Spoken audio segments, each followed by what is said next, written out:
Considering the 17 modules of chaplaincy within the module handbook, develop your own module of chaplaincy suited to your context. Where possible, devise your own titles. Come up with a biblical framework and example for each one. This is my essay for my contemporary chaplaincy course with Waverley Abbey. In the book, A Christian Theology of Chaplaincy, Ben Ryan mentions several chaplaincy modules. Missionary module, which is taking the gospel to the unchurched. This has its disadvantages as you cannot proselytize. Pastor module is a care module. Historical or parish module is to those unable to attend a parish church. Incarnational or sacramental module is the chaplain as presence. So it's the chaplain being there as presence. The cultist and or exile module is how integrated into the life of the wider church a chaplain is. Some chaplains are sent by the church, some are not sent by the church. They belong to an institution. So if some people meet with these chaplains regularly, are they part of a church, or are they just part of just that chaplain circle? So there's the diversity module, where chaplains are like interfaith advisors. So they're not just for Christians or Muslims, they see any faith. And there's the mediator and community bridge.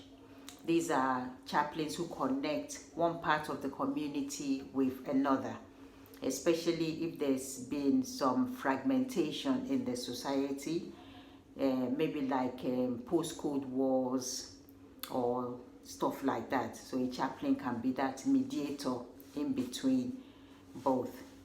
So for the purpose of this essay, I am supposed to devise my own module of chaplaincy. And mine will follow like the agent of challenge, a module of chaplaincy. So this module is to be like a voice for justice for people. And it will be a mixture of this agent of challenge and pastoral care. So there will be that care involved also. Jesus is the first chaplain. He's our role model because he went out into the community to meet people. An airline chaplain said on Sundays, 9 out of 10 people will not be in church. But on Mondays, 9 out of 10 people will be at work. So we have to take Jesus out into the community. The pastoral module is a module of care, and it begins with listening. A chaplain will have to learn the art of listening, not just listening to reply, but actually listening to what that person is saying. So Jesus had compassion on the 2 blind men. That's the chaplaincy of care. He healed them. There's so many instances. He taught about compassion in the Good Samaritan parable. That's a chaplaincy of care, pastoral care. He cared enough for Zacchaeus. He invited himself to Zacchaeus' home and had a meal with him, and Zacchaeus had a change of heart.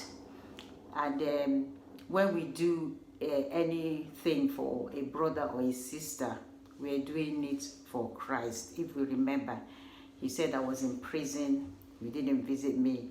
I was hungry, you didn't feed me. All this is part of pastoral care.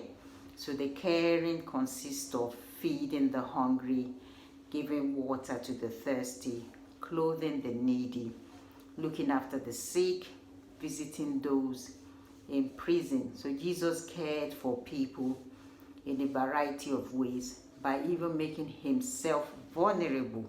He asked the Samaritan woman for a drink. He was also empathetic. He wept over Lazarus. So as a chaplain, there has to be that compassion, that care for people. And my model would be an agent of challenge, being a voice for the marginalized. I remember when I was working years ago, and I did not know that I was being bullied. I did not realize that I was being treated differently from the other administrators. So it took, and somebody came there as a temporary staff to cover a position because the person was off sick, long-term sickness. And she actually called me and said, Tina, can't you see how you're being treated? I've observed this in the 2 days I've been here. You're not being talked to rightly. You're being spoken down at. And she showed me instances which I had not even noticed. I just thought it was normal. But she pointed it out to me and said, no, it's not. And then when I started observing and seeing how I was being treated in comparison to the other admin staff, I then stood up for myself. I put my foot down and I said, sorry, I will not be talked to like that, and I will not be treated like that. Otherwise, I will have to take it up. And that was how I broke that chain. I took the power back. And ever since then, I don't allow anybody to talk down at me at work. I will not be bullied and I will not be disrespected. And because of that, when I observe that any member of staff is being treated wrongly, I step in and I step up and I say, no, you cannot speak to her or him like that.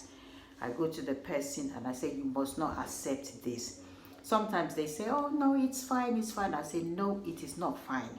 You cannot leave your home and come to work to be treated like this. So if I am a community chaplain, that is what I would do. I'll be a voice. When I go around walking around my patch, I'll speak to people, ask how they're doing, if everything is fine. If I observe or I'm told that they're being treated badly, but they can't do anything because they don't want to lose their jobs, I will tell them that is not right. You will not lose your jobs. You have rights as a worker. You have rights. Do not allow anybody to talk down at you. Do not allow anybody to bully you. It's not right. Take it up if you have to. Go to the union, take it to tribunal. You have rights. So that would be my model, an agent of challenge. And it's not just in the workplace. Also, I've been doing this on my YouTube channel, The Bible with Tina. Like any charlatan pastors who are deceiving their sheep, because these people are vulnerable and they're scared and they come out and they teach error, what is not in the Bible. I do come out and say, no, you will not go to hell if you don't do this or if you do this. That is not what our salvation is about. So I will be a voice for justice. So in conclusion, I will end with this prayer by Michael Fallon George. He was an American Franciscan friar and a Catholic priest who he served as a chaplain in the New York City Fire Department. During that day on the 9/11, he changed from his Franciscan robe into his fire department chaplain's uniform, and he rushed out to be with his beloved firefighters while he was praying and helping them. But sadly, he died on that day, probably from a heart attack. So there's a prayer that is attributed to him. Lord, take me where you want me to go. Let me meet who you want me to meet. Tell me what you want me to say. and keep me out of your way. Amen. God bless you.